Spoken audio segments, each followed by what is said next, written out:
Ok, donc première chose, vous placez 4 doigts. Donc là, je vais commencer par la phase de démonstration. Ensuite, vous pourrez le faire par vous-même. On place 4 doigts sur le pavé tactile et on les fait glisser vers le haut, ce qui fait apparaître la liste des menus. Pour l'instant, des bureaux, pardon. Pour l'instant, il n'y en a qu'un seul, donc je vais en ajouter en faisant plus.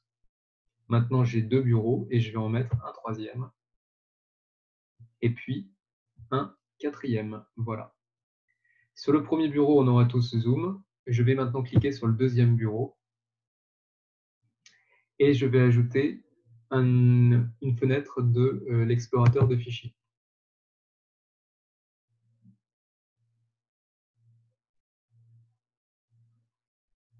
Voilà. Ensuite, je relance, je fais glisser 4 doigts vers le haut. Et sur le bureau 3, je clique sur le bureau 3 et je vais placer une fenêtre d'Atom.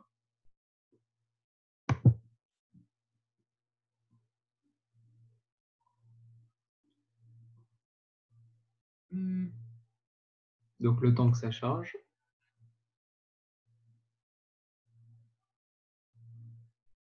Voilà. Donc ça prend toujours un peu de temps. Oui, je suis en train d'enregistrer. Effectivement, je pourrais le mettre sur YouTube. Oui, j'y avais dit non. Oui, oui. D'ailleurs, le précédent, je ne l'ai pas publié. Je publierai tous, mais ça va vous prendre un peu de temps. Donc, je vais voir si je peux éditer la vidéo. OK. Dernière chose, je repousse à nouveau 4 doigts vers le haut. Je sélectionne le bureau 4. Et sur le bureau 4, je vais lancer une fenêtre de Firefox. Donc maintenant, j'ai terminé la mise en place et je vais vous remontrer les différents bureaux et vous pourrez le faire par vous-même. Voilà.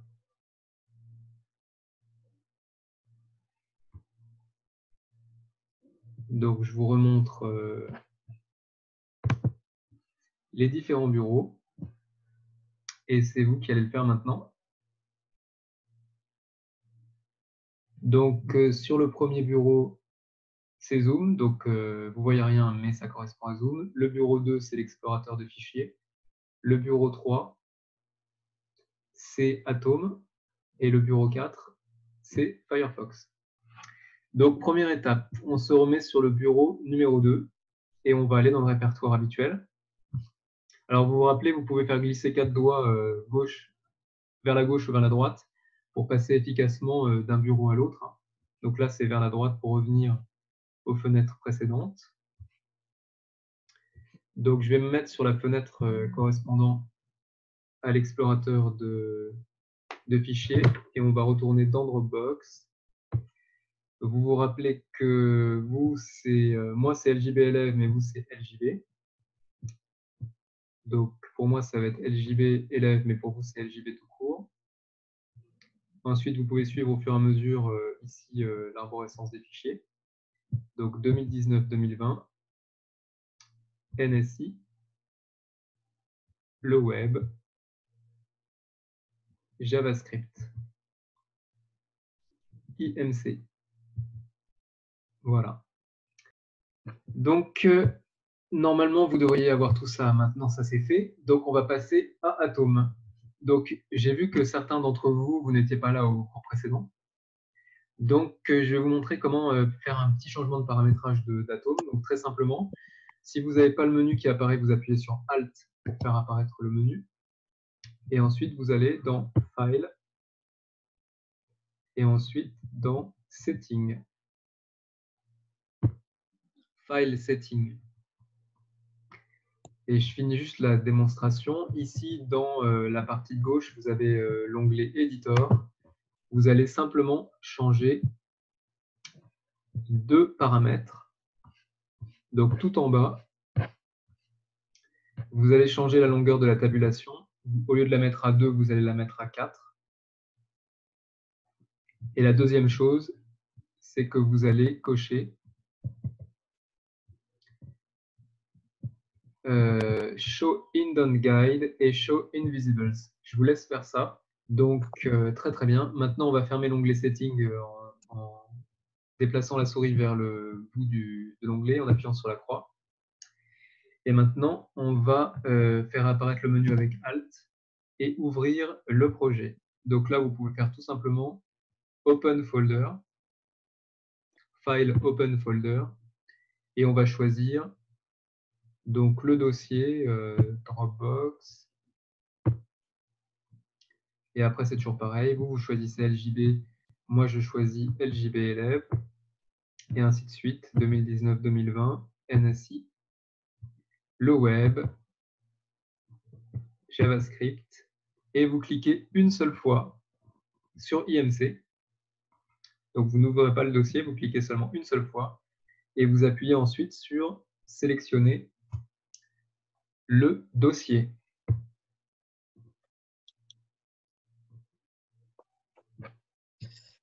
Et ça n'a pas marché parce qu'il doit être caché ici, c'est ça.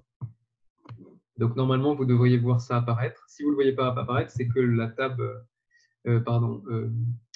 la tirette en fait est rangée. Donc il faut aller la faire apparaître à gauche et cliquer sur la languette pour faire apparaître le panneau latéral. Vous pouvez redimensionner ici la fenêtre pour que le panneau latéral n'occupe pas trop de place. Je vous laisse faire ça. Donc maintenant, vous voyez que c'est très simple. On peut cliquer sur l'un des éléments du projet pour pouvoir afficher le script. Par exemple, le fichier index.html. Voilà. Donc, ce que je vais vous demander de faire maintenant, c'est de revenir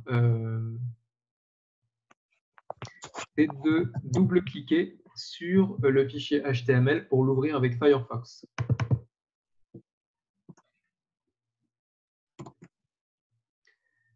Donc voilà le fichier qu'on avait réalisé la dernière fois en HTML. Donc on avait un titre, calculateur d'indice de masse corporelle, et on avait un cadre de texte avec une légende dans lequel on avait entré 70 kg.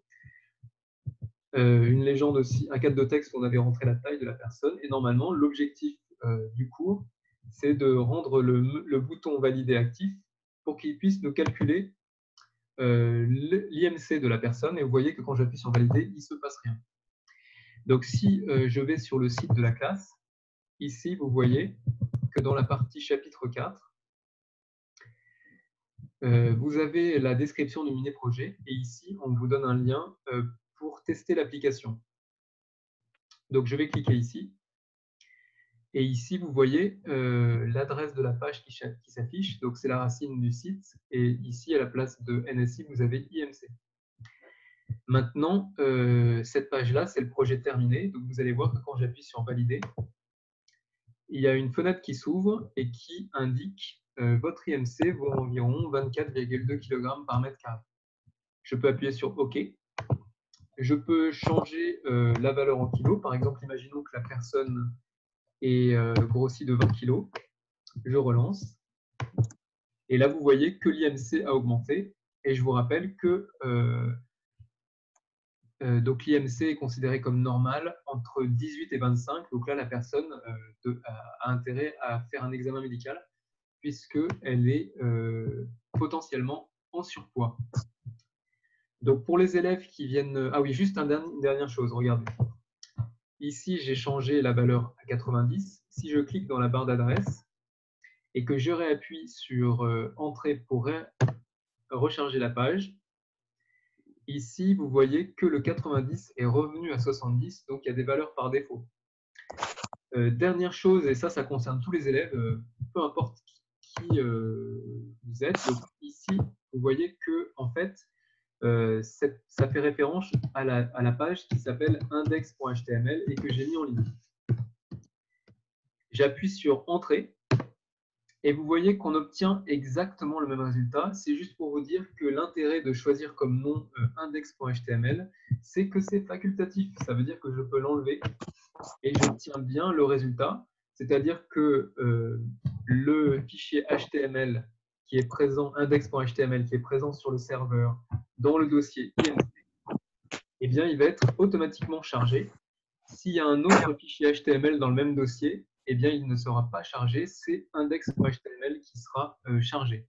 Donc, ne confondez pas, hein, ici, la page web qui est sur le serveur.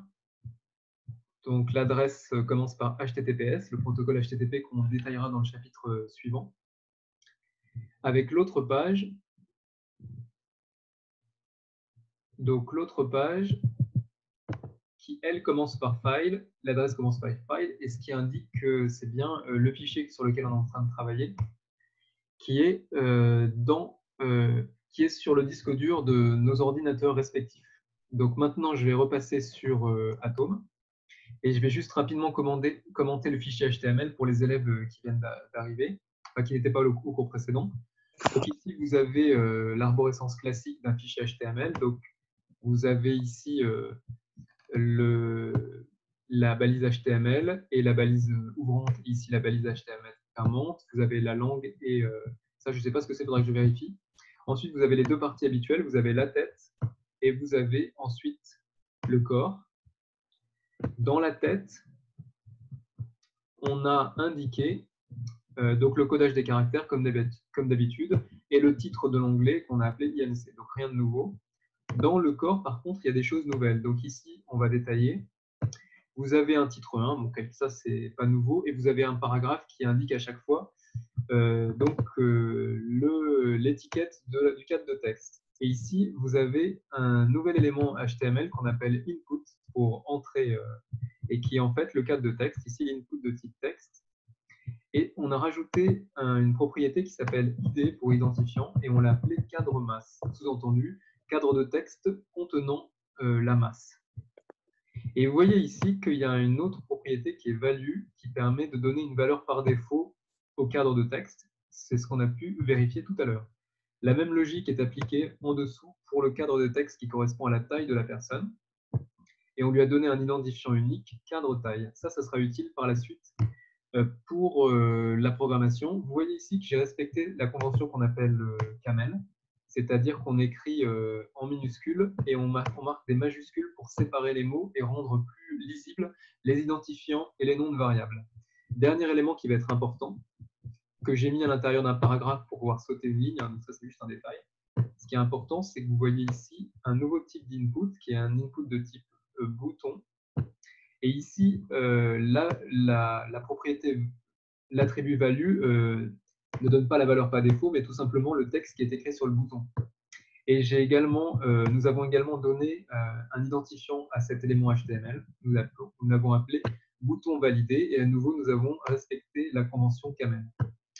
Dernière chose, nous voulons faire un lien.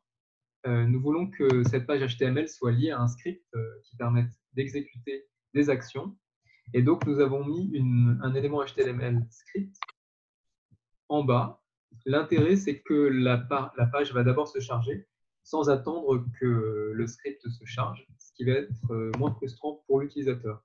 Ici, on a rajouté la propriété source qui permet d'indiquer à la balise script où trouver le script. Et ici, puisque le script est dans le même répertoire, on a simplement indiqué le nom du fichier qui est monscript.js. Voilà. Et donc, pour l'instant, le bouton OK ne fait rien, mais on a commencé quand même à travailler dans le fichier JavaScript. Donc maintenant, on va passer au script JavaScript.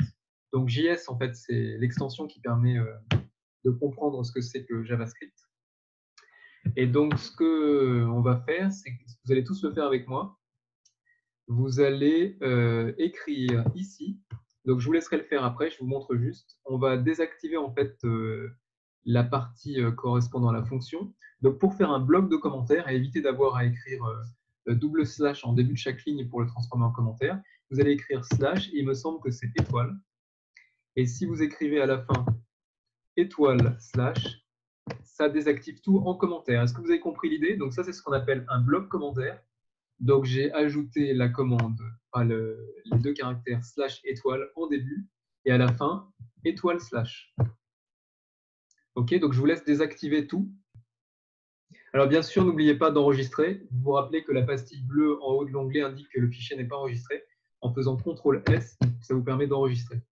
Vous voyez que le contenu complet du fichier est grisé, donc c'est clair que tout est en commentaire. OK. Donc maintenant, vous pouvez repasser sur la fenêtre de Zoom et je vais vous faire juste une démonstration rapide. Donc là, attention. Ah, d'accord. OK. C'est bon. Donc là, je suis dans l'onglet d'Internet, enfin de Firefox, qui commence par File. Donc c'est bien le fichier en local. Donc ici, vous positionnez la souris au centre, vous faites clic secondaire, donc clic droit ou clic ou tape à deux doigts, et vous choisissez pas code source de la page, mais examiner l'élément. Donc une fois qu'on a examiné l'élément, ça fait apparaître là le panneau de développement, et ensuite on a plusieurs onglets, et on va cliquer sur l'onglet console. Et maintenant, on obtient la console JavaScript. Alors par contre, il faut que je recharge la page en cliquant là et en rechargeant la page. Et donc ici, vous voyez que dans la console, pour l'instant, il n'y a rien du tout. Et on peut faire des calculs. Donc juste pour vous montrer, je vous remontre rapidement juste ça. Par exemple, je peux faire 2 fois 3 fois 4, mettons. Voilà, ça vous fait faire on peut faire des calculs. La puissance, c'est par exemple 3 exposant 4, c'est comme en Python, c'est 2 étoiles, etc. D'accord. Et on peut aussi travailler avec des variables. OK. Alors, ce que je vais vous montrer, donc, je vous laisse peut-être installer la console. C'est ça qu'on va faire d'abord. Et tester ces deux. Donc maintenant, on va modifier un peu et donc on va faire un premier affichage. Donc la première commande qui permet d'obtenir un affichage, c'est l'équivalent d'une print en fait en Python. C'est le console.log. Et ici, pour pouvoir lancer cette commande, je vais devoir écrire log. Et log me permet d'obtenir une suggestion ici. Donc il m'indique de taper tabulation. Je tape tabulation. Et à ce moment-là, vous voyez que la commande console.log apparaît, console.log. Et ce qui est important pour les élèves qui étaient absents au dernier cours, c'est que, attention, une fin d'instruction doit être précisée par un point-virgule. Le saut de ligne n'est pas suffisant, il n'est pas reconnu comme une fin d'instruction, contrairement à Python. À Python, si vous faites un saut de ligne, c'est reconnu comme une fin d'instruction. Ici, il faudra mettre systématiquement un point-virgule à la fin de toutes vos instructions. Et ensuite, j'ai écrit à l'intérieur le message Hello World. Donc, je vais l'enlever ici et puis désactiver les commentaires au niveau de console, puisque je l'ai déjà écrit. Voilà. J'enregistre avec CTRL-S et je vais repasser sur la page. J'appuie sur Entrée pour recharger la page. Et vous voyez ici qu'il y a bien communication entre la page HTML. Ah, donc laisse-moi finir Zacharia le temps que je termine. Entre la page HTML et le script JavaScript. Donc qu'est-ce qui s'est passé? Eh bien, à chaque fois que je réactualise la page, j'exécute le script, je charge et j'exécute le script JavaScript qui est contenu dans le fichier qui est présenté ici. Donc là, qu'est-ce qui s'est passé? J'ai activé une commande puisque j'ai enlevé les commentaires. Donc cette commande a été exécutée. Il s'agit d'une commande d'affichage dans la console. Et là, vous voyez que le résultat, c'est l'affichage du message Hello World dans la console. Alors, ce que je vais faire, c'est je vais continuer. Et je vais remettre en commentaire cette commande. Si je recharge la page, normalement, donc bien sûr, j'ai enregistré. Vous voyez que maintenant, je recharge la page et il ne se passe plus rien dans la console. C'est logique. Je reviens là et cette fois-ci, je vais utiliser une autre commande donc, qui s'appelle alert. Vous voyez que j'ai bien fait attention de mettre un point-virgule au bout. Je vais enregistrer et regardons à quoi sert alert.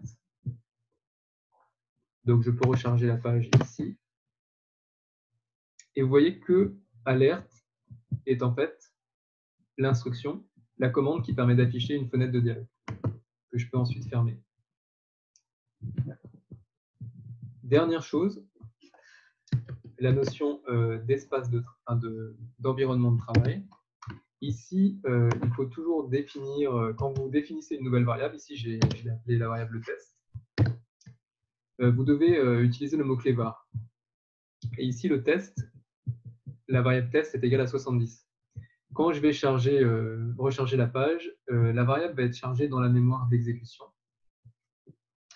Donc, c'est ce que je vais faire ici. Je vais charger la page. Et donc maintenant, si je demande que vos tests, vous voyez déjà que ça fait partie des suggestions. Donc, en appuyant sur tabulation ou entrée, j'obtiens un test. Donc, la variable est reconnue, elle est bien dans la mémoire de l'ordinateur, elle est dans la mémoire d'exécution. J'appuie sur entrée et il me dit que la variable test contient bien 70. OK. Dernière chose. Parfait. Une dernière chose que j'aimerais vous montrer, c'est une petite variante. Donc ici, par exemple, si je propose un test, est-ce que, par exemple, un test, c'est toujours pareil, c'est 2 égales. Est-ce que le nombre 3 est égal à 4? Bah, c'est faux, OK. Donc, je vais valider et il me renvoie bien false. Par contre, une chose importante, c'est que, contrairement à Python, le mot-clé false prend une minuscule. Donc, c'est juste ça. Il faudra que vous y pensiez. Donc, si vous voulez, je vous laisse tester la variable. Et quand vous avez terminé, vous le remettez en commentaire avec double slash. Donc, je vous laisse tester la variable. Vous enlevez les doubles slash pour variable et puis vous testez un appel de variable en faisant test. Quand vous avez terminé, vous m'envoyez variable et ensuite, il faut qu'on continue. Donc, vous m'envoyez variable quand vous avez testé l'affichage de la variable test.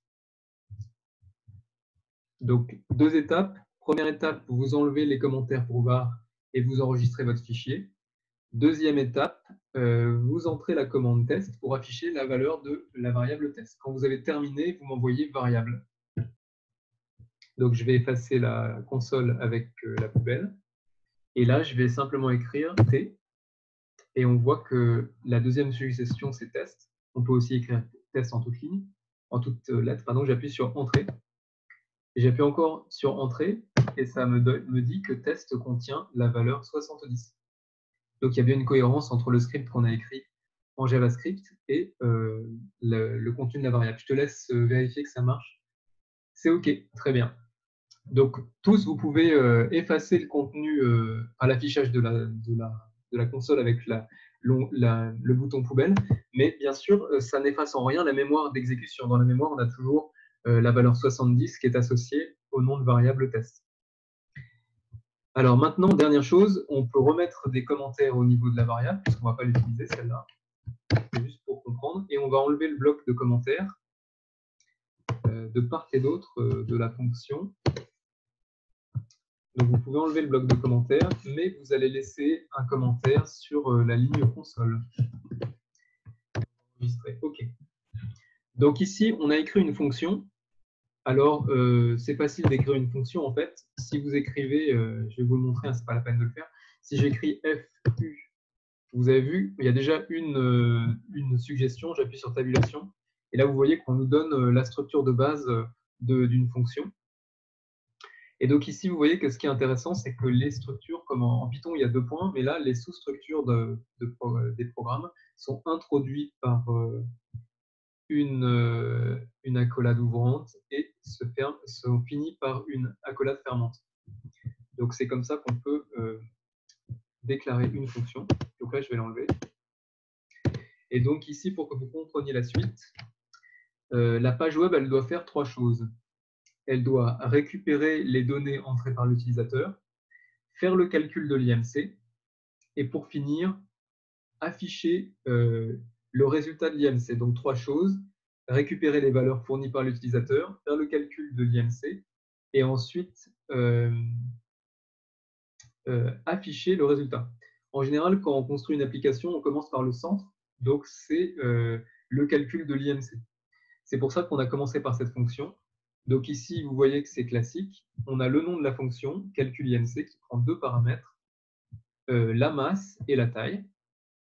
Et ensuite, on a défini à l'intérieur de la fonction une nouvelle variable qui s'appelle IMC et qui correspond au calcul, en fait, masse divisé par la taille. Et ici, en fait, l'astuce, c'est comme la taille a été donnée en centimètres et que le calcul est fait en mètres, on a dû diviser cette taille par 100 et ensuite, on l'a élevé au carré. Et ensuite, vous retrouvez le mot-clé qui est identique à Python, return, qui permet d'indiquer ce qu'on va renvoyer. Et ici, on retourne l'IMC, on renvoie l'IMC, pardon. Mais par contre, on a voulu l'arrondir avec un chiffre à la virgule, après la virgule. C'est pour ça qu'on a rajouté. On a appliqué la méthode toFixed avec l'argument 1 pour que IMC soit arrondi avec un chiffre après la virgule, donc au dixième. Est-ce que tout ça, c'est clair? Une dernière chose, donc maintenant, si je réactualise la page, je vais pouvoir charger la déclaration de la fonction dans la mémoire de travail. Et ça veut dire maintenant que je peux faire un appel de fonction. Donc ici, la fonction commençait par IMC. Non. Calcul IMC. Donc ici, vous voyez qu'elle apparaît dans la liste. Donc ça veut dire que la fonction a bien été chargée dans la mémoire de travail. Je peux ensuite lui ajouter, valider avec entrée.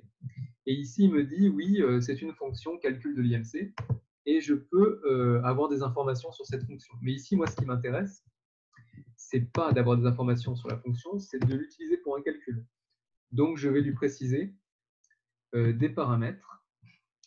Et donc ici, comme paramètre, je vais utiliser ceux par défaut, c'est-à-dire 70 kg et 170 cm de taille. Et je vais vérifier que la fonction calcule correctement. Ici, vous voyez que ça me renvoie 24.2. Et au passage, vous voyez que ça retourne par défaut un texte, puisque c'est entre guillemets. Et je ne vous l'ai pas redit, mais en fait, si un texte ressemble à un nombre, en fait, il n'y aura pas de message d'erreur parce que JavaScript est un message permissif, un langage de programmation permissif qui n'est pas aussi strict que Python au niveau des types de variables. Donc vous pouvez tout à fait, là je peux vous faire un exemple, par exemple la chaîne de caractères, mettons 24.2, normalement vous ne pouvez pas, si vous la multipliez par 3 en Python, ça va vous accrocher 3 fois le mot 24.2, donc ça va écrire 24.2, 24.2, 24.2. Mais ici en fait, dans JavaScript, comme c'est un langage permissif, ça va simplement le multiplier par 3. Vous voyez?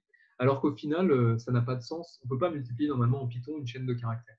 Donc, ce que je vais vous laisser faire maintenant, c'est tester cette commande ici, là, essayer de faire fonctionner la fonction calcul IMC. Et pour cela, vous allez désactiver donc les commentaires de part et d'autre de la fonction calcul IMC. Vous allez enregistrer votre script. Et ensuite, vous allez donc lancer la commande calcul IMC. Je vais vous remettre ici la commande qu'il faut lancer calcul IMC et entre parenthèses 70,170. Vous appuyez sur entrée et normalement vous devriez obtenir 24.2.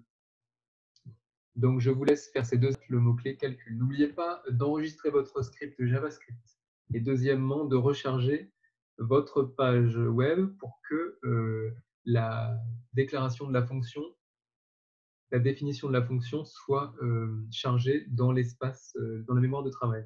Ok, donc je vais retourner, vous pouvez retourner sur la fenêtre de Zoom. Donc là, on a notre fonction qui est déclarée. Et en fait, on peut aussi faire comme en Python un print. Bon, ici, ça s'appelle console.log, mais on peut aussi faire un print.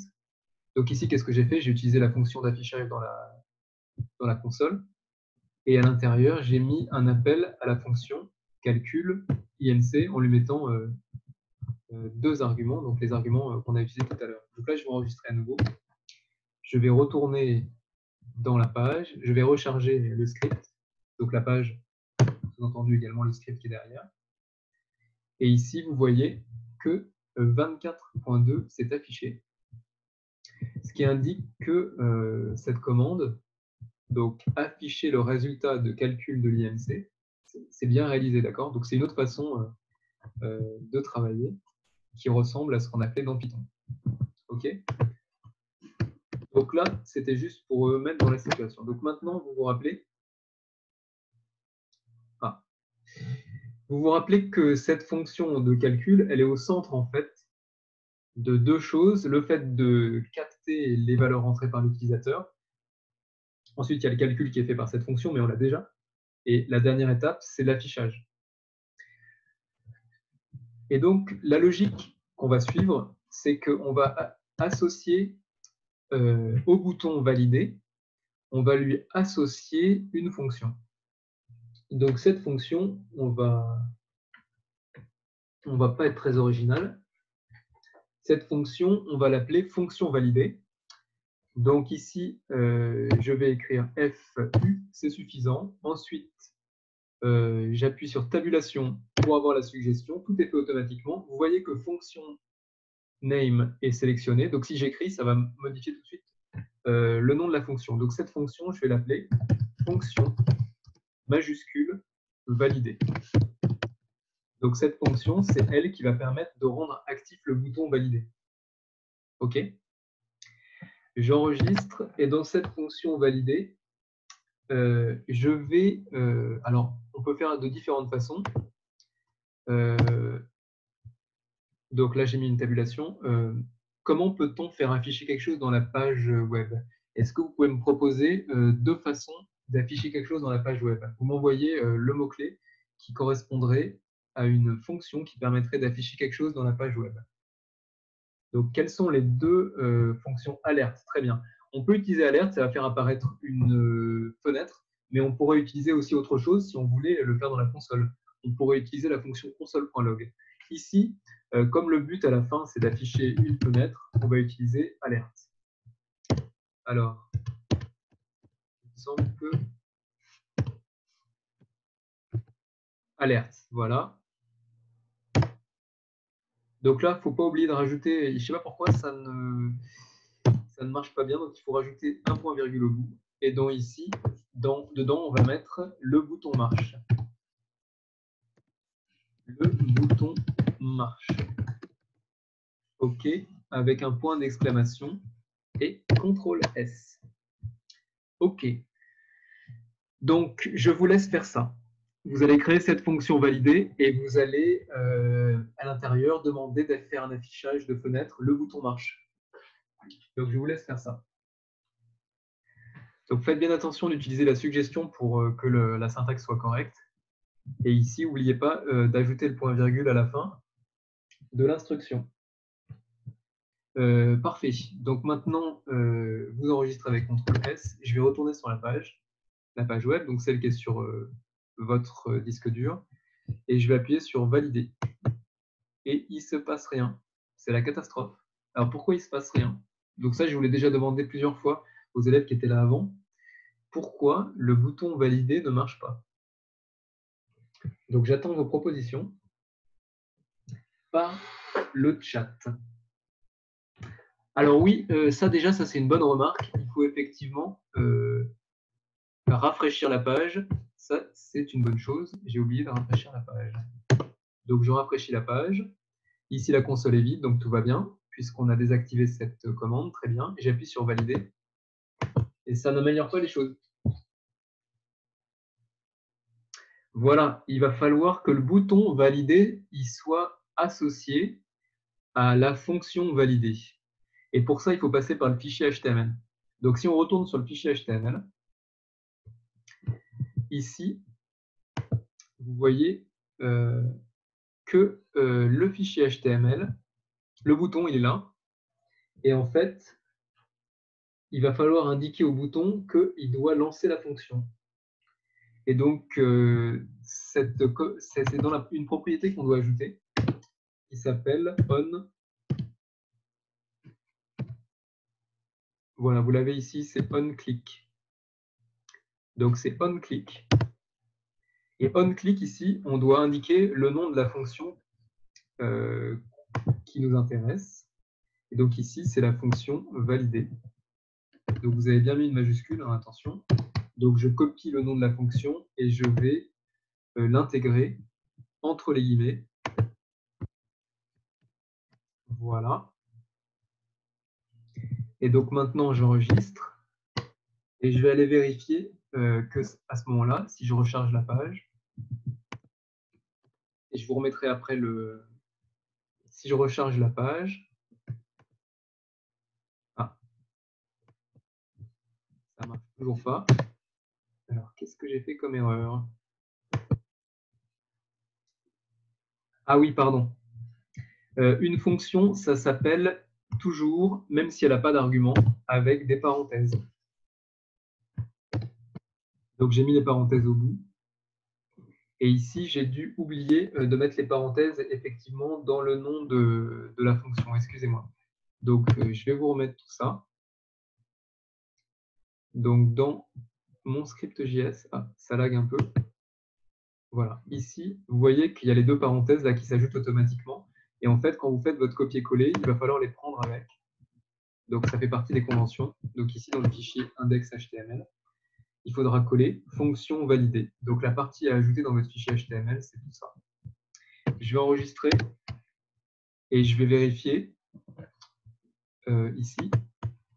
Je charge, j'appuie sur le bouton valider et maintenant, bingo, le bouton marche. Je vous laisse compléter le fichier HTML. Donc ici, vous voyez que la partie à modifier, c'est à l'intérieur du bouton, de l'élément input, type bouton. Donc, c'est le bouton valider. Alors ici, vous voyez d'ailleurs que le bouton valider, l'identifiant du bouton ne sert à rien, donc on pourrait l'enlever. Donc on pourrait enlever ça effectivement tout de suite, puisque l'idée du bouton n'a pas d'utilité pour l'instant. Donc ce qui est important, c'est de lui ajouter cette partie-là. Donc je vous laisse ajouter cette partie-là. Prenez le temps de tester. Alors j'ai oublié de vous dire, prenez le temps de tester que le bouton marche bien sur votre page. Pour tester, il faut simplement appuyer sur le bouton valider sur ta page web. Maintenant, normalement, si on appuie sur valider, à chaque fois, ça fait afficher la fenêtre de dialogue. Ah, d'accord.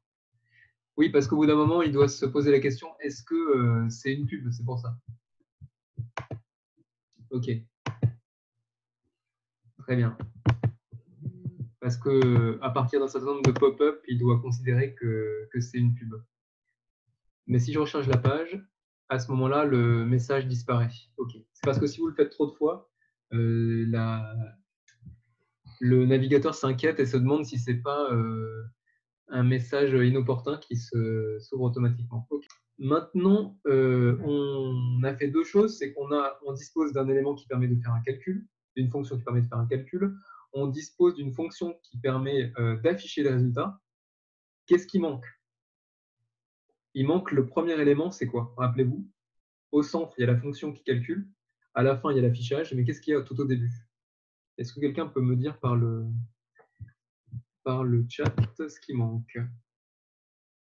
Qu'est-ce qu'il faut faire? L'utilisateur, qu'est-ce qu'il fait en fait au début? Entrer, voilà. Donc l'utilisateur, il entre la taille et la masse, donc il faut que le script JavaScript, il récupère ces valeurs. Donc là, ce que vous pouvez faire, c'est que vous pouvez rajouter une ligne au-dessus. Donc on va créer une variable qui va contenir la masse. Il me semble que c'est la masse d'abord, c'est ça. Donc j'initialise une variable qui va contenir la masse. Et ce que je vais faire, c'est que je vais aller récupérer dans le fichier HTML la valeur qui est contenue dans le cadre masse. Donc pour ça, c'est une syntaxe un peu compliquée, mais auquel vous allez vous habituer. Alors peut-être que si je fais get, peut-être que ça va me donner la... Si je fais get, regardez, get élément by ID. Vous voyez que si je fais getty, ça me donne get élément par ID. Je fais entrée. Et ici, vous avez get élément by ID, mais l'habitude est de mettre avant document pour indiquer que c'est dans le document et pour éviter les problèmes de chevauchement de nom de variable. Donc ici, get document.get élément by ID. C'est quoi l'ID du cadre qui contient la masse? Si vous retournez sur le fichier HTML, vous voyez que le cadre, l'input qui contient la masse, s'appelle cadre masse. Donc je vais le copier et je vais le mettre ici, entre guillemets. Alors ça n'a pas marché. Okay. passe des trucs bizarres. Je vais l'écrire. Attention, minuscule. Vous voyez, il y a une suggestion qui est proposée. Donc, ça veut dire que c'est bien reconnu. Donc, je choisis cadre masse. Et ensuite, ce que je veux, c'est sa valeur. Donc, c'est la sous-partie de l'objet. Pour accéder à la sous-partie de l'objet, je mets point et je veux sa valeur. Donc, le cadre masse, vous voyez que c'est un objet qui contient une valeur. Donc, je veux accéder à sa valeur. C'est pour ça que je mets la sous-partie de l'objet point pour aller dans une des caractéristiques de l'objet, dans une des propriétés de l'objet. Cet objet s'évalue. Et donc, maintenant, ce qu'on va faire pour vérifier que la valeur masse est bien lue, eh ben, on va l'afficher. Et donc, on va écrire masse et espace. Et là, vous vous rappelez la concaténation. Alors, la concaténation, ça permet d'accrocher, ou tout simplement, on va faire plus simple, on va mettre directement dans alerte la variable masse. Voilà. Donc, normalement, ce qui devrait se passer, c'est que la variable masse est créée. À l'intérieur, on va lire ce qui est écrit dans le cadre de texte masse. Et ensuite, on va l'afficher et on va vérifier que ça marche. Je fais CTRL S. Et ici, je recharge la page. Et normalement, alors, ça met du temps à charger. OK. Normalement, il devrait afficher 70, puisque dans le cadre de texte masse, vous avez 70. J'appuie sur valider. Et vous voyez que ça affiche bien 70. Donc, tout va bien. La valeur qui était dans le cadre de texte a bien été lue par le programme et a été renvoyée ensuite. Donc, quand on appuie sur le bouton valider, ça lance la fonction valider, lecture de la valeur entrée par l'utilisateur, puis affichage de la valeur. Je vous laisse. Ah, j'ai juste oublié de mettre un point virgule au bout. Vous voyez que ça n'a pas eu d'incidence négative, mais il faut mieux le mettre. Je vous laisse compléter la fonction valider telle qu'elle apparaît ici. Et quand vous avez terminé, alors il manque les guillemets, on me propose. Ben non, puisqu'il ne s'agit pas d'un nom ou d'une chaîne de caractères, il s'agit de la variable. Et quand vous avez un nom de variable, vous n'utilisez pas de guillemets. Parce que si je mets les guillemets, bah, tiens, ça c'est une bonne remarque. Si je mets les guillemets, regardez ce que ça va faire. Si je mets des guillemets de part et d'autre de masse, bah, ça va tout simplement m'afficher le mot masse, mais pas du tout la variable masse. Donc je recharge. Ça c'était une bonne question. J'appuie sur valider. Et donc il m'affiche le mot masse. Bon, ça n'a pas d'intérêt, mais effectivement, si vous mettez les guillemets, il va afficher la chaîne de caractères masse. Mais nous, ce qu'on veut, c'est pas ça, c'est la valeur de la variable masse. Donc le nom de la variable, bien sûr, vous le précisez sans les guillemets. Je vous laisse modifier votre fonction validée et faire le test par vous-même. Donc là, rappelez-vous de la convention Camel, vous devez faire bien attention d'alterner, de marquer la différence entre les mots par des majuscules.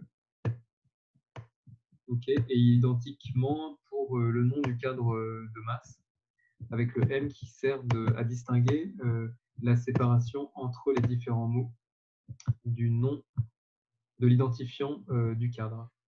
N'oubliez pas le point virgule à la fin également. Et ici, vous pouvez distinguer donc que le point ici, en quelque sorte, il permet d'accéder à des sous-parties. Donc vous voyez que l'élément, la poupée russe, celle qui contient toutes les autres, c'est documents. À l'intérieur, vous trouvez une autre poupée russe qui est la... donc, alors j'ai oublié le mot, c'est pas fonction, c'est la méthode getElementById qui permet d'accéder à un des éléments du... Donc ça, c'est le document HTML complet. Et ici, vous avez un des éléments du fichier HTML. Et ensuite, dans cet élément du fichier HTML, vous avez une de ses propriétés qui est la valeur. Donc vous voyez qu'il y a une sorte d'imbrication et on accède progressivement, on se déplace progressivement de plus en plus à l'intérieur de cette imbrication avec les points. De la gauche, qui est la structure, le récipient le plus large, vers les récipients les plus à l'intérieur de la sous-structure. Donc ici, vous avez la valeur de l'élément cadre masse qui est lui-même contenu dans le document HTML qui a été associé ici, et ceux qui n'étaient pas là au cours précédent, vous voyez qu'il y a un trait qui permet de matérialiser les sous-structures dans l'algorithme, pas dans le programme, et ici les tabulations qui apparaissent sous forme de 4 points qui indiquent que la tabulation est paramétrée comme étant de longueur 4, c'est-à-dire de 4 espaces. Et ici, vous voyez le caractère de fin de ligne. Alors en fait, ici, il n'y a pas de fin de ligne en JavaScript. Il s'agit d'un retour chariot. C'est en Python que vous avez en plus un caractère de fin de ligne qui est matérialisé par un cercle avec 4 oreilles. Vous enregistrez bien tous vos fichiers et maintenant je vais vous demander de faire le test. Donc je vous fais la démonstration à nouveau rapidement. Je recharge le fichier et normalement maintenant,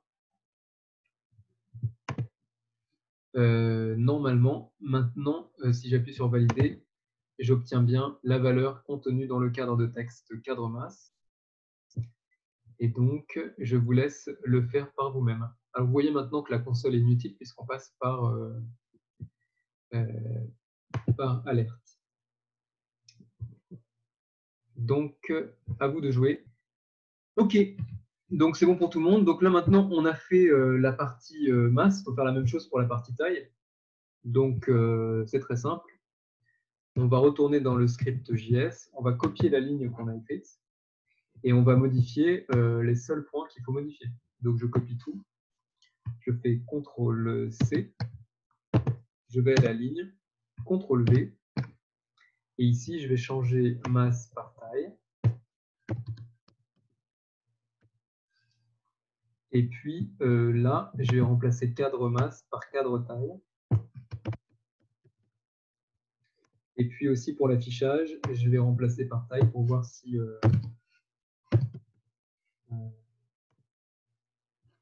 c'est bon.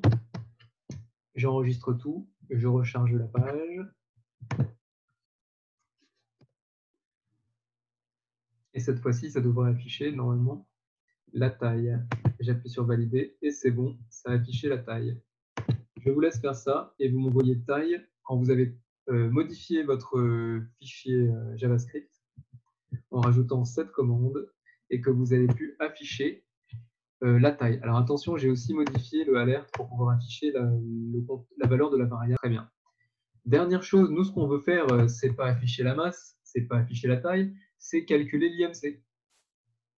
Donc, ce qu'on va faire, c'est calculer l'IMC. Donc, on va rajouter une variable qui va contenir l'IMC. Et ensuite, vous allez m'envoyer par le chat ce que je dois écrire. Je dois faire un appel de fonction. Donc, qu'est-ce que je dois écrire pour appeler la fonction? Le but, c'est de faire marcher la fonction qui permet de calculer l'IMC. Donc, que dois-je écrire après le signe égal?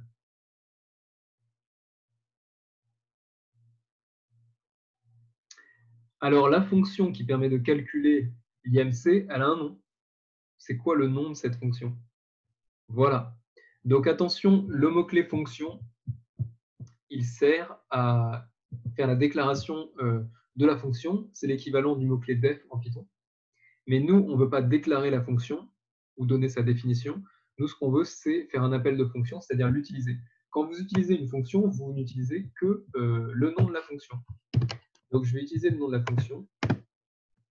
Et ici, vous voyez, alors ici, j'ai utilisé les mêmes noms de variables à l'intérieur de chaque fonction. Ici, j'ai utilisé masse et taille. Mais en fait, même si ces noms de variables sont identiques, ils existent dans des espaces de mémoire séparés. Donc, ce qui va se passer, c'est que je vais mettre comme paramètre masse et taille.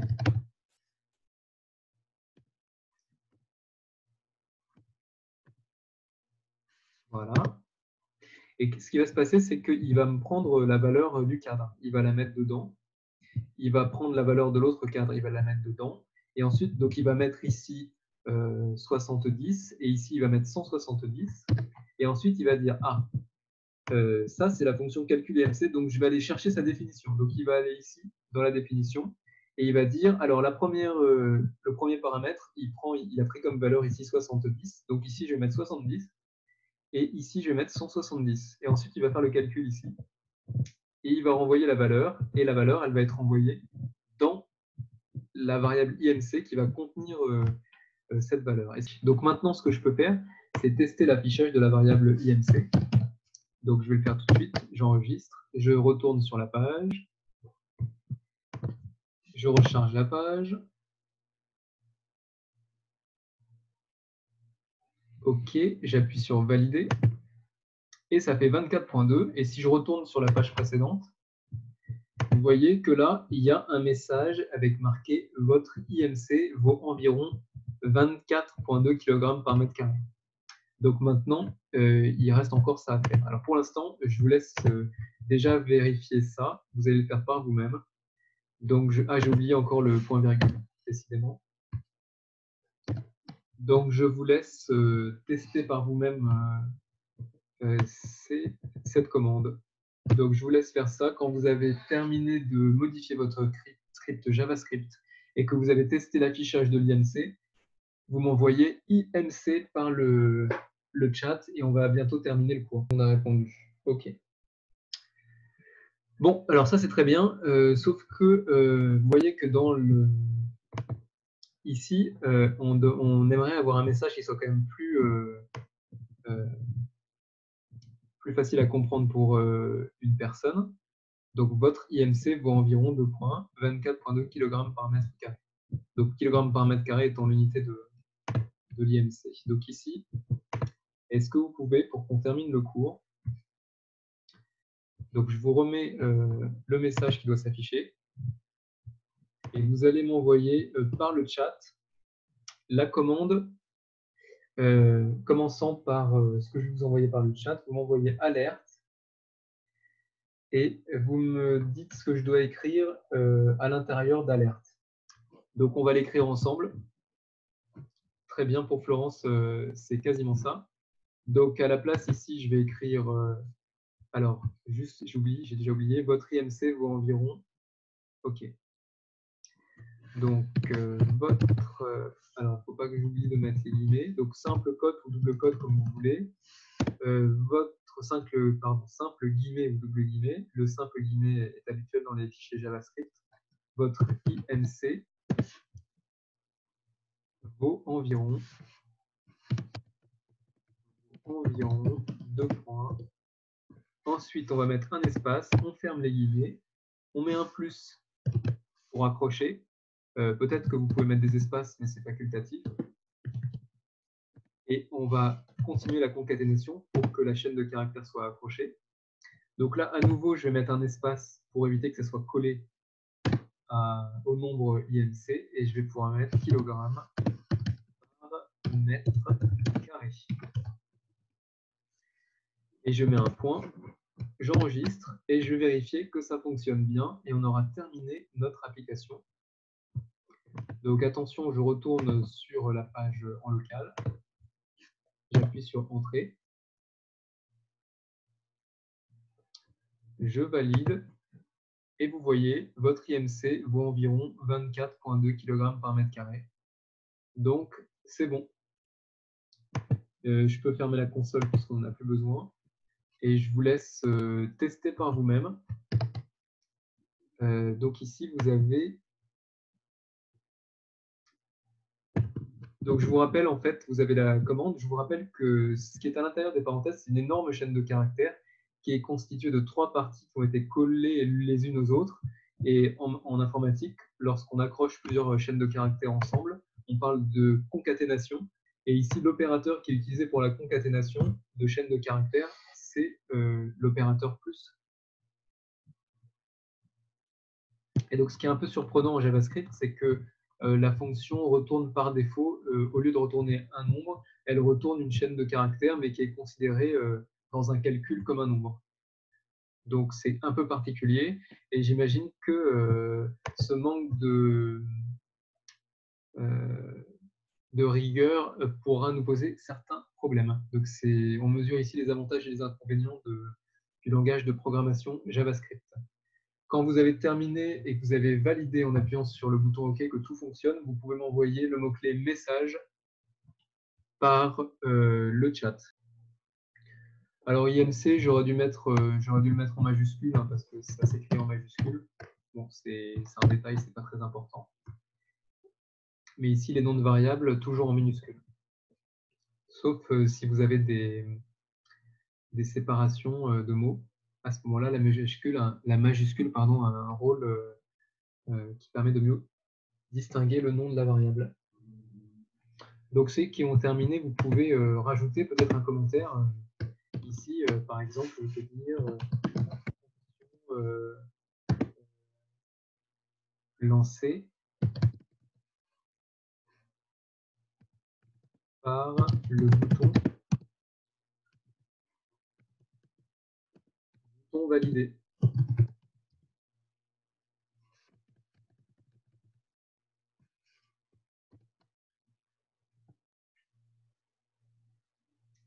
Donc ça peut permettre de rendre votre code plus compréhensible. Ok. Donc pour les autres élèves qui avaient réussi à arriver jusqu'au bout, je vais vous montrer rapidement l'objectif de la séance suivante. J'espère que ça prendra moins de temps qu'aujourd'hui. Donc ici, vous voyez, c'est IMC sur le site, l'application que j'ai construite. J'en ai fait une deuxième. Ici, je l'ai appelée IMC2. Je valide sur Entrée. Et vous voyez ici qu'il y a pas mal de choses qui ont changé. Ici, il y a des choses qui ont changé sur le cadre de texte. Et il y a un bouton réinitialiser en plus. Alors ici, quand j'appuie sur valider, regardez, le résultat apparaît directement dans la page HTML et pas dans une fenêtre. Donc, tu as réussi, Yanis, c'est super. Je vais remontrer pour toi, Yanis. Peut-être que maintenant que tu as réussi, tu peux revenir sur la fenêtre de Zoom. Donc, ce que j'étais en train de dire aux autres, c'est que j'ai construit une autre application IMC2. Donc, c'est quasiment la même adresse, sauf que j'ai mis un 2 à la fin. Et ici, on voit que les cadres de texte ont un peu changé. Il y a des petites flèches qui permettent de faire baisser ou augmenter la valeur qui est contenue dans les cadres. Et vous avez un bouton supplémentaire qui est réinitialisé. Quand j'appuie sur valider, le résultat apparaît directement dans la page. Et donc, l'intérêt, après, c'est d'avoir un bouton réinitialisé qui nous permet de faire disparaître le résultat qu'on a affiché dans la page. Comme d'habitude, je peux aussi changer les valeurs. Par exemple, si je mets 90 et que je réinitialise, il me remet les valeurs par défaut à 70. Voilà. Donc ça va nous permettre de terminer le projet JavaScript HTML. Et on aura tout terminé, on fera ça au prochain cours. Est-ce que c'est OK pour tout le monde? Est-ce qu'on peut terminer le cours maintenant ou est-ce qu'il faudrait expliquer quelque chose? Vous pouvez d'ailleurs le tester par vous-même à cette adresse IMC2.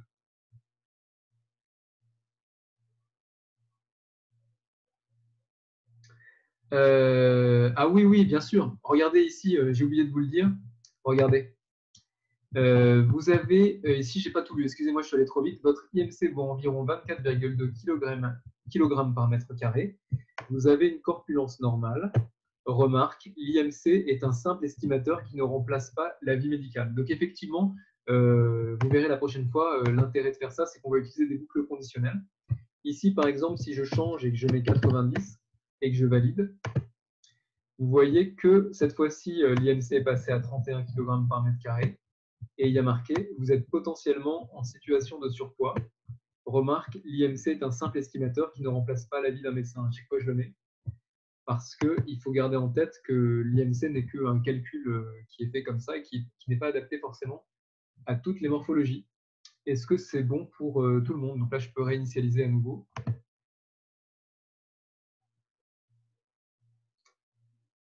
Donc si c'est OK pour vous, vous pouvez m'envoyer OK par le chat et je mets fin au cours. Dans ce cas-là, je vous dis merci d'avoir assisté au cours. Je mettrai le cours en ligne pour vos camarades et je vous souhaite bon courage pour la suite et on se retrouve donc jeudi